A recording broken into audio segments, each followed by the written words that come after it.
I make that 2 o'clock. So good afternoon, everybody, and thank you for joining us for today's webinar on changes to transport compliance and the earned recognition scheme. My name is Laura Gage, and I'm the Marketing and PR Manager at the North East Automotive Alliance. And today marks our 25th webinar since lockdown. So we've been working with member companies and associates to deliver a series of topical webinars to support our members and supply chain North East participants during this difficult time. And today's session is very much relevant to current challenges, particularly in the transport and logistics sector, or any sectors that are utilising transport during COVID-19 pandemic. And we're delighted to be joined by NEAA Member Logico, who will take us through the first part of this webinar, detailing important changes to transport compliance and what to expect as we move forward. Logico have been a member of the North East Automotive Alliance for a little while now, and they provide transport businesses additional bespoke support with their operations to ensure compliance and efficiency. We're also joined today by the Driver and Vehicle Standards Agency, who will talk later about the earned recognition scheme and its benefits. But today's session is going to be run by Logico's Managing Director, Lisa Fleming. So if you've got any questions throughout the webinar, please direct these through the chat facility. If you've not used Zoom before, it can be found on your bottom bar, and those questions will come through to me, and we can field those at the end or the most appropriate time throughout the webinar. And then alternatively, if you do have any questions at the end that you prefer to ask yourself, then do unmute yourself. So I'll not take any more of your time, and I will hand over to Lisa. Thank you. Thank you. Thanks. Thanks to everyone who's joined us today. We're going to talk about compliance updates and the earned recognition scheme. We appreciate your time and hope you get some benefit from the information that we send across to you. Thank you to the North East Auto Alliance for allowing Logico the opportunity to present to its members. As Laura said, my name is Lisa Fleming and I'm the Managing Director of Logico. Okay, so today what we're going to look at and talk on, I'm just going to give you a quick introduction to Logico, some transport compliance updates. I'm going to give a little bit of information on the transport audits and why it's important that audits are part of your operation, and then I'll hand you over to Phil Breen, who will give you an update on the earned recognition scheme. And if you've got any question and answers, please chuck them our way. Okay. So an introduction to Logico. So I started the business in 2018. I have 17 years experience within the transport industry, and thought I would apply it and build a company called Logico. I have employed a team of experienced transport experts, which means that when you work with Logico, you benefit from a team rather than an individual. And across us, we've got over 50 years experience with transport compliance, health and safety, and risk management. One of the key things that we do is we work to standards set by the DVSA, and we work to high standards which is associated to our ISO 9001 accreditation. We also are authorised auditors for the earned recognition scheme, and I feel very proud to say that we are one of the only based within the northeast of England. So, a second. Okay, so we'll go on to talk about compliance updates. So a few key areas which I've picked, which is the renewal of the lorry and bus licence, MOT suspensions. I'm going to touch on a bit about the contingency emergency planning, which was set by the Senior Traffic Commissioner, and then talk a bit about the relaxation of the driver hours. Okay.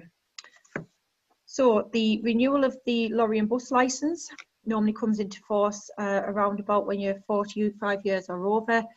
When they submit the licence for renewal, the DVLA expect a medical form or a DV4 form to be accompanied with the application, and this must be signed off and checked by a doctor. Due to the coronavirus pandemic, the doctors and NHS doctors struggle to do the medical reports and have them submitted. So the Secretary of State has suspended the submission of the medical report until further notice. However, drivers do still need to send the application off to have their licence renewed, and this will be extended for up to a year. However, this only applies to people whose licence that expired from the 1st of January 2020. MOT suspensions, so all lorries, buses and trailers have annual tests, also known as MOTs, and as of the 21st of March 2020, they'd been temporarily suspended for 3 months. In most cases, the MOT exemption is automatic. However, I would encourage every operator to go and check that the exemption has been applied to their vehicle, and the website address is on there. So basically, it's just on the Direct website, check MOT history. There is some operators that do need to check and must apply for the exemption for the MOT, and this needs to be emailed through to retrokeyteams@thedvsa.gov.uk. That's only if it's your first MOT, if your MOT expired before March 2020, and if you need an ADR test before the 31st of March 2020. If you're unsure or you need any support or help with that, please put some questions or contact us. We'll be more than happy to make sure that your MOT exemptions are in place. So there was a contingency emergency planning which was implemented by the Senior Traffic Commissioner, and this was implemented on the 18th of March 2020, and this was put in force due to the coronavirus pandemic. So basically what it looks at is the implementation allows periods of grace for operators within their operator's licence, and the periods of grace vary between 3 to 6 months, and this is to allow you to continue to operate to the standards of your operator's licence. All required periods of grace must be requested to the Office of the Traffic Commissioner and must be granted by the Traffic Commissioner. Once the period of grace is expired, the conditions will be reviewed, and if the conditions of the operator's licence is not met, then your licence may be revoked. Okay, so I've picked 3 key areas to talk about. The first one is financial standing. So the financial standing is tied to your operator's licence, and this is in place to attend to support the maintenance of the vehicles and the trailers that you operate. If you believe during the pandemic your financial standing or your average financial standing that you applied for on your operator's licence has dropped through loss of business, then you must notify the Traffic Commissioner. And what the Traffic Commissioner will be looking for is 3 key areas for you to satisfy. Just basically showing that you're not insolvent, operating as a business, you have no outstanding maintenance issues which might impact on road safety, and you're not attempting to avoid responsibility for alleged failings in compliance. And if you satisfy that, then a period of grace will be applied to your operator's licence. Initially 3 or 4 months, it will then be reviewed and can be extended up to 6 months. Second part is around professional competence. So every time you apply for an operator's licence, you would either need a transport manager or a person with professional competence linked to the operator. Either party don't have to be employed by the operator. These can be external people or companies that come in and support you with the operator's licence. If the named person or person with professional competence develops acute symptoms with COVID-19 and needs to take a period of time out of the business, then again you must apply to the Office of the Traffic Commissioner for a period of grace. So initially it would be for 3 months, and it would be reviewed to look to be extended up to 6 months. So your operating centre. So your operating centre is the place where your vehicles is parked overnight, and where your vehicles currently operate from. If for whatever reason during the outbreak you've got temporary loss or no access to the operating centre, again you must notify the Office of the Traffic Commissioner and ask for a period of grace. The period of grace will be initially applied for 4 months, and if that loss or access continues to be in place after the 4 months, you can then apply for an extension for up to 6 months. So there was a temporary relaxation of driver hour rules, which was brought in on the 18th of March. This was specifically to the companies that delivered food, non-food, personal care, household paper and cleaning, and over-the-counter pharmaceuticals. There was an announcement that came out on Friday to say that this temporary relaxation of driver hour rules was withdrawn on the 31st of May, and the domestic rules will be withdrawn on the 14th of June 2020. Okay, transport audits. So this is an area of our expertise. We think it's key and a massive benefit to a lot of transport companies. So we do put a lot of measures in place, and the 3 areas that in an audit, what we come to look at is your vehicles, your drivers, and your operating centres. It's important to have regular audits. This is to ensure standards and compliance of your operator's licence are met, and to ensure there's no failings to the operator licence. And what we'll come and talk on about in a moment is the earned recognition scheme. The earned recognition scheme will give your company complete peace of mind around compliance and KPIs that's within the business. So the areas that we look at and we audit for you is your operator's license as a whole. We look at how the responsible person and transport manager is condoning and managing the operator's license within the business. We look at your vehicle standards with all your maintenance and repairs and defect checking. We cover off driver hours. We look at your operational management and processes. So not only are the processes in place, how they're being managed and enforced within your transport business. We look at training and driver behaviours, the management of the drivers and any driver related policies, from being recruitment to licence checking, and just making sure everything's in place that should be in place. And if you deliver ADR, we then look at the ADR aspects of your business. So as I mentioned earlier, we are proud to be the only based North East earned recognition auditor. We chose this option over the FORS accreditation auditing due to the earned recognition being the only government-backed scheme, and it has the full backing of the traffic commissioners. What I'm going to do now, I'm not going to steal Phil's thunder. I'm going to hand you over to Phil so he can talk about the benefits of earned recognition and how this will enhance your operation.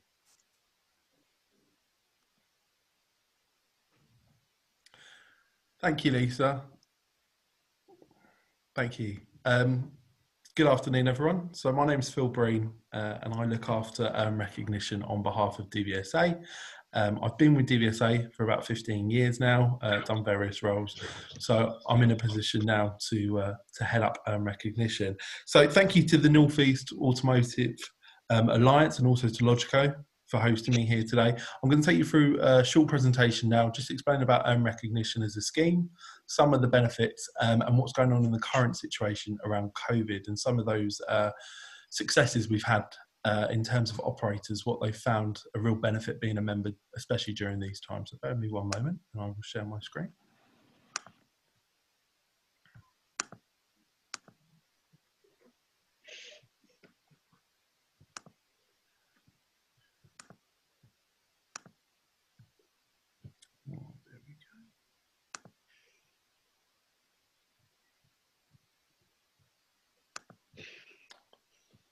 Can everyone see that presentation? Does that come up? Yeah, okay, brilliant. Right, so we've got a mantra, an expression within DVSA, and that's helping you stay safe on Britain's roads. We continue to do that, and we will always do that. But it is easier if everyone plays their part as well. And earned recognition echoes that. So I'm just going to show you a short video now, and this will outline what the scheme is and how it works.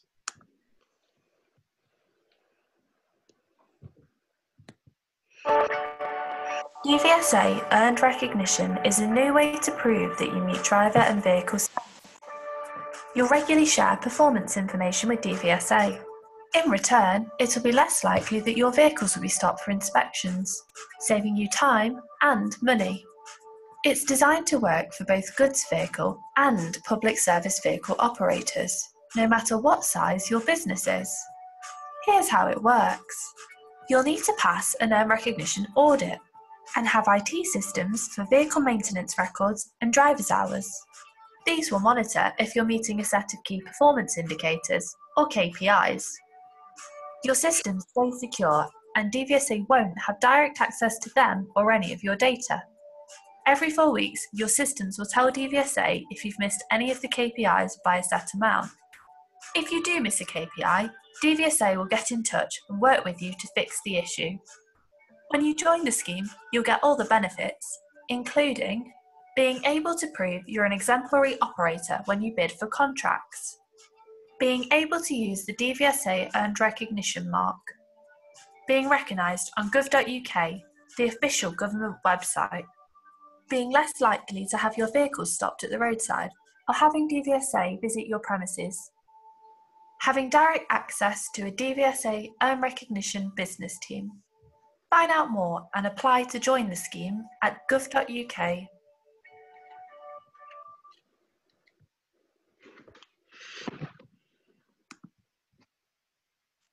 So thank you for listening there. So that's a bit of an overview of what earned recognition is in a nutshell. And I thought it was important as well to talk you through why DVSA have chosen to take this approach with earned recognition. And we did that by looking at our focus and breaking up the industry into different sections. So we've got the earned recognition scheme, which is our exemplar operators. So these become blue on our OCRS score rating. So you come outside of OCRS score rating when you join earned recognition and become a blue operator. So this is the part of the industry that myself and my team deal with, and it means the rest of the enforcement agency within DVSA can focus their efforts elsewhere. So we move on to the compliant and the compliant with support operators. So these are the section of the industry where they're getting it right, or generally they're getting it right the majority of the time. They may just need some support. And that's where our remote enforcement officers, or REO, step in. This is where they give them guidance via email, a newsletter, things like that, a very much a light touch desk-based approach. We then move into our potential rule breakers. So these are the ones that are potentially pushing their driver's hours a little bit, maybe rushing those walk-around checks in the morning. Generally okay, but there's a potential there that they're going to break the rules. And that's where roadside enforcement steps in, so that they can see them at the roadside. Sometimes just that sharp shock at the roadside is all that they need. We then move into the non-compliant operators. So these are the ones that aren't getting it right. And that could be a mixture of things. It could be poor transport managers. It could be lack of education, lack of training, poor vehicles, a mixture of reasons. So we'll deal with them at the roadside and also as well on visits, investigation and assessments. Then we move into the final sector of the industry, which is the serious and serially non-compliant. So these are the ones that, if they do bother with an operator license, are undercutting everyone. They're running... Stick your tongue out. Pick your nose. Shoddy, so I think someone's audio stepped in there. Sorry. So these are the ones that step in and aren't running things as they should be running. So we will focus them continually.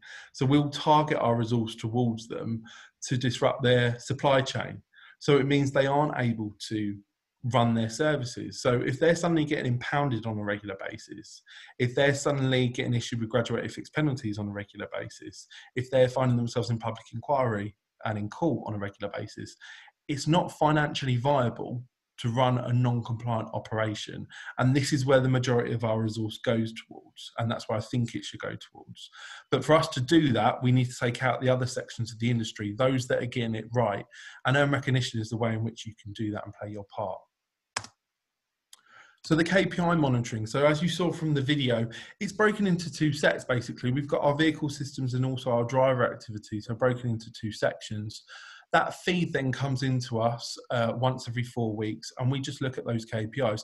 It's not an in-depth report. We're not there looking through all of your information with a fine-tooth comb. It's just highlighting if there's certain areas that you're not getting it right. And it's not the end of the world if you don't get it right every single time. What happens is we would give you a call, we'd discuss, find out what the issue is. that's our main aim, to make sure that you know, oh, well, this is what the issue is. This is where we've gone wrong. But actually, this is what we've put in place to make sure that we get it right next time.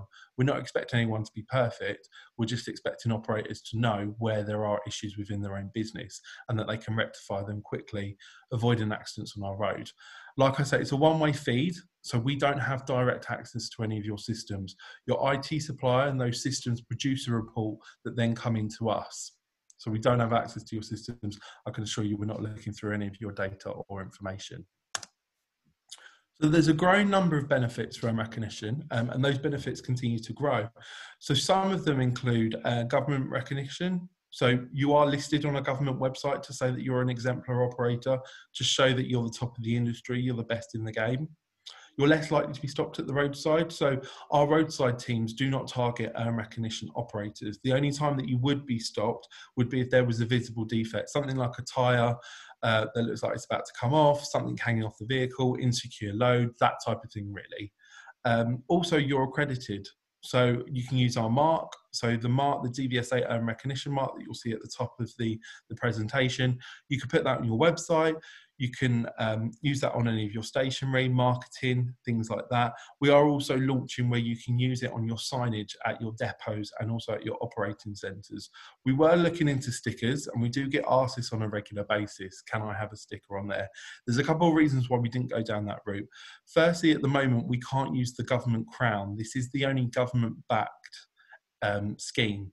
So we use the government crown, and using that on private vehicles is a bit of a legal challenge, to say the least. I can assure you've had long, lengthy discussions with solicitors over this. Very exciting stuff, but there is a bit of an issue there. Also, duplication.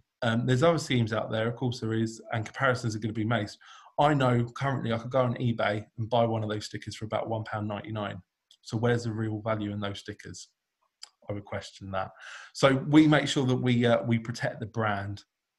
Also, we look at efficiency savings. So operators that have been with us for some time now said through digital monitoring, they've saved a lot of money. They've spotted problems or potential problems before they occur. So they're not doing those rectification costs. They're not picking back up on drivers where issues have gone wrong, on vehicles where things have gone wrong. They're able to save those costs in advance. So you get a dedicated contact team as well. So my team are on hand all the time to answer any questions that you have, not only about recognition, but anything in general, any of your operation, anything to do with drivers. The internet's a brilliant thing, so social media. And of course, every driver now, if they look at anything on social media, that's set in law, that's got to be accurate. It's not always the case, especially with legislation changes, relaxations that we've seen, especially in recent times. People want to know, can I do X, Y, and Z? And if so, when can I do it? Until when are things changing? You could pick up a phone, send an email. My team are on hand to answer that straight away for you. We also offer exclusive workshops. So we have workshops which are launching this year. They include things like best practice, what we think a good operator looks like, continue to keep you compliant. It's also delivered as well by my team. There's also input from the traffic commissioners and the OTC. We also have input from our policy colleagues, so people within DVSA, the people that are writing the legislation, enforcing the legislation, they're the ones that are delivering that training. So who better to ask about those questions that you may have? And that also includes an open Q&A forum. We ask for questions in advance as well, so if there is a question that you want from, say, the director at DVSA, the chief exec, we'll get you a direct answer for them. And of course, that training is all free of charge, as is recognition. It's a free scheme to join. There's no membership fee. We are a government agency. We're not allowed to make a profit from any scheme. It is there purely for safety and compliance reasons. And we are also launching additional commercial modules. So they're starting to come through. It means that you can exclusively bid for contracts. So you will see on some of your contracts where there may be a scheme mentioned, or it will say equivalent to. So our scheme will be one of those equivalent tos, like many others. So it will give you that added commercial benefit to your business. So here are some of the cost savings. So we did have an operator run an exercise for me to see what they've saved by being an NEAA member. Sorry, apologies. So a large operator, so they reduced their stops, as you can see. So they went from over 300 stopped in a year to less than 30 over a 2-year period. That saved them over 12 grand per annum. But they did want to highlight that actually their biggest benefit, as well as the financial saving, is the relationship that they've got with the own recognition team. They like the fact they can call up, have a question. They're not worried that someone's going to turn up on their door. They're not worried that someone's going to start inspecting their vehicles or question their driver training if they ask a question. So they've said they can't put a value on that, but it's been a real asset to their business. So I think it's a great scheme, but you don't just need to take my word for it. I've got Sam Hall here from Lakeside Coaches. So he said about earn recognition, it gave us plenty of confidence that it was an elite scheme. Everybody wants to be the best at what they do. So I feel being part of it sets us apart from the rest. I've got Leslie here from Freightlink Europe. So she's really keen on getting rid of the cowboys in our industry. And if earn recognition is going to give DVSA more time to focus on them, I'm all for that. I've got Ian here from Stanley Travel. So this is quite a recent one. So during the COVID-19 pandemic, issues arose, which meant that potential contracts could have been impacted within my business. Due to being an NEAA member, I was able to contact the ER team, who rectified this situation quickly, resulting in contracts being able to be fulfilled in a timely manner. So he was able to deliver on those contracts there, which if he was an ER member, due to timeframes, things like that, he may have not been able to do that. So this is Marian Kitson. So she's the Director of Enforcement at DVSA. She says that we enforce the rules to help keep everyone safe. Earn recognition means we can target our resources towards the serially and seriously non-compliant. There's some further information there, but I will leave you with a bit more information. So I get asked quite a lot from operators saying, well, I'm a green operator, Phil. I don't get stopped that much. Or, you know, what's the real benefit for me doing, you know, potentially a little bit of extra work or changing the way that I work? I appreciate everyone deals with change in a different way. OCRS score rating, our targeting tool, is changing. You should be aware of that. We are aware it's not the fairest system at the moment. If you're a large operator, for example, and you have 2 or 3 vehicles fail at test, it may not impact your score rating that much. However, if you're a small operator and you have, say, 1 or 2 vehicles and one of them fails at test, currently you'd probably drop down to red, and it can take quite a while to get back up to an amber or green score rating. We don't think that's fair, so that's being looked at, and there's other things that feed into OCRS. But you will see that we change the way that we target. You will see that. So operators that historically haven't been stopped will start to get stopped. What is that cost? What is that impact on your business, on your supply chain, and on your drivers? It's never a pleasant experience to be stopped. With earn recognition, you can stop that from happening. You can continue with your business. And for every good operator that we stop, what are we not doing? DVSA aren't stopping that rogue operator that's out there, that vehicle that's going to go down that road and cause that accident, that driver that's going to go down that road and cause that accident. I started with saying we've all got our part to play, and I do feel that earn recognition is a part that you can play in helping DVSA target their efforts towards those seriously and serially non-compliant.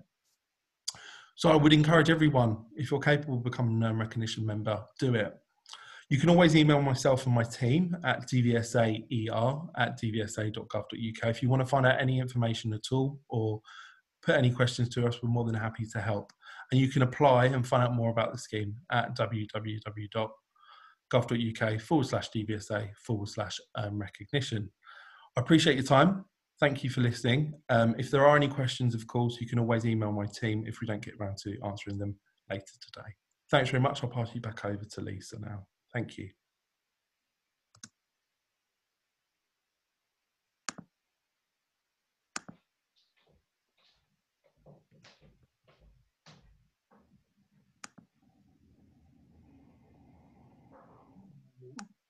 Hi, so yeah, thanks everybody for joining today. I'm just wondering if anybody's got any questions that you would like to put to myself or to Phil.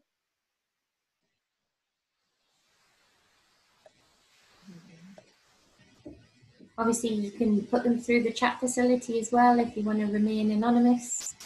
I'm happy to field any of those.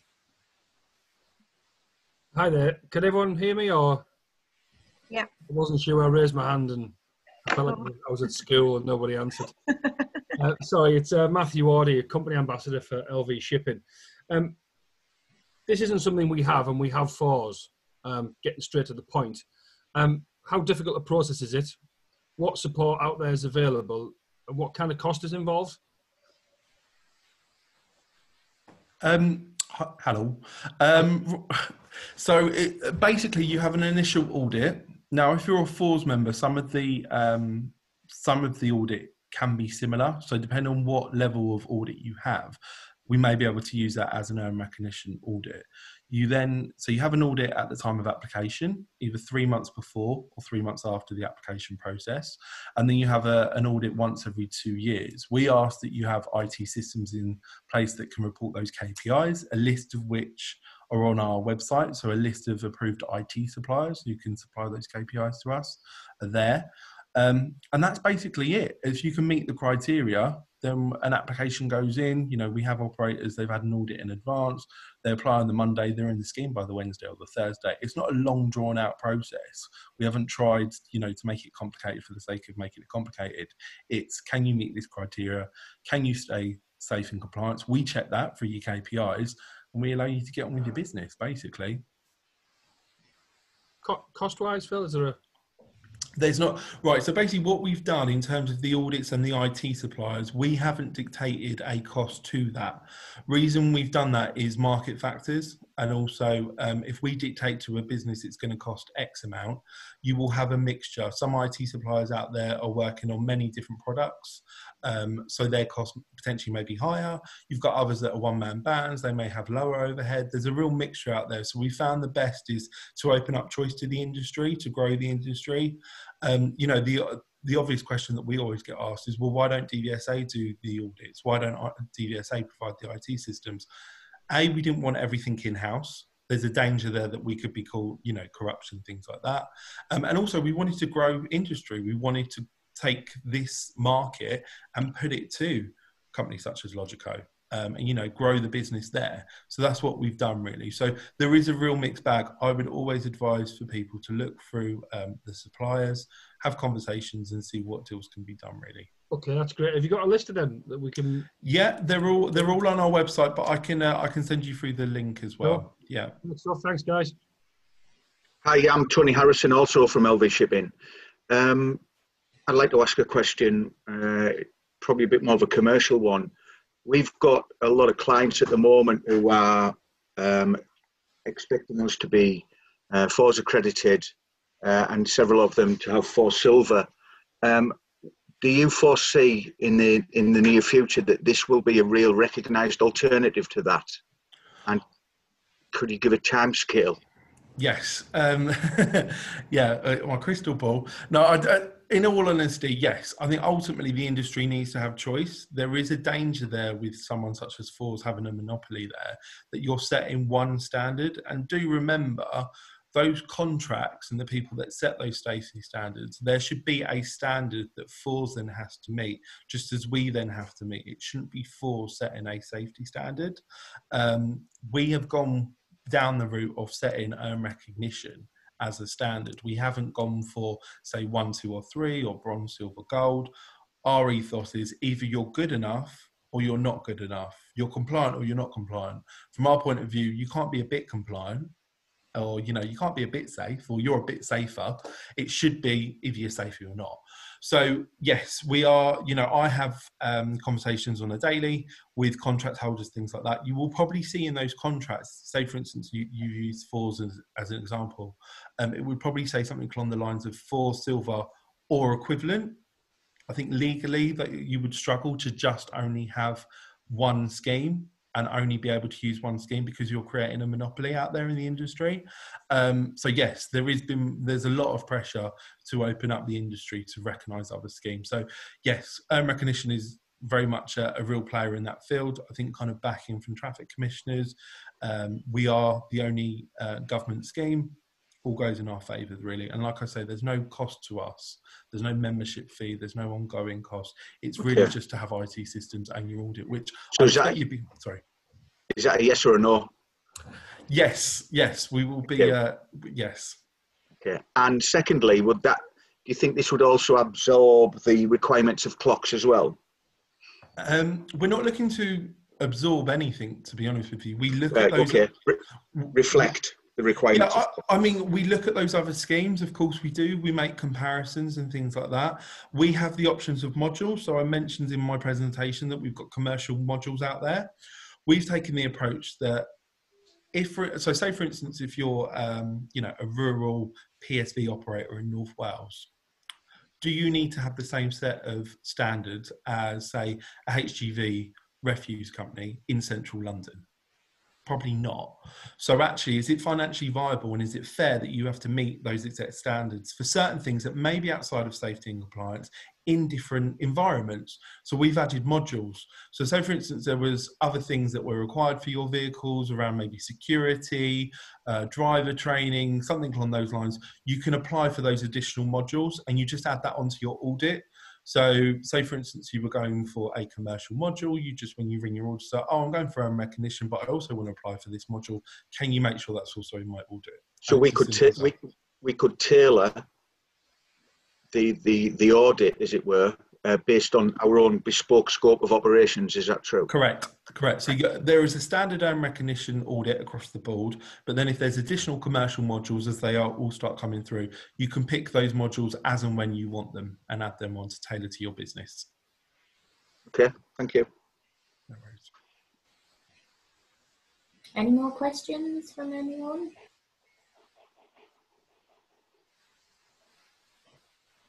Hey, yeah, just Stephen Gosney from Logico. Yeah, just in regards to that, in terms of pricing, and I know obviously Phil's saying that you know, they're not stipulating prices. We're big advocates for the industry, and especially with what's going on currently. So we've actually reduced our standard DVSA audit costs as well, to try and help the industry get back on its feet a little bit as well. Well done, Stephen. Thank you. And if anyone is interested in that, then obviously we're more than happy to have. I had 75% reduction was the figure. Is that right? That's what he told me. How much did you say? Yeah, I've had it confirmed by Matthew there as well. 7.5, yeah. But no, obviously we're just happy to have those conversations and help out where we can, and if anyone needs any help or advice, then we're more than happy to help you guys. Yeah, I'd just like to say you've been a good source of information this week, so thank you for that. No problems, thank you. And obviously, Lisa, Stephen, Philip, if there's any information we can send out as part of a follow-up as well, if you just send that through, and we'll send that on to everybody along with contact details, and we're recording this as well, so we'll send everybody the link to where that will be held if you want to share it with any colleagues. Perfect. Yeah, thank you very much. Yeah, we're happy to obviously share the slides and things as well if they're of use to anyone who wants them. And we'll send out our contact details as well with that, Laura, if that's all right, if anyone wants to contact us direct. Yep, definitely. Yeah, I'll send you some stuff through, Laura. Great. Lovely. Well, I appreciate everyone's time, and thank you very much for sparing us your time, and we hope to speak to you soon. Yeah, thank you. Very much, everybody. Thanks very much. Thanks, Bye. everyone. Thank you. Bye-bye.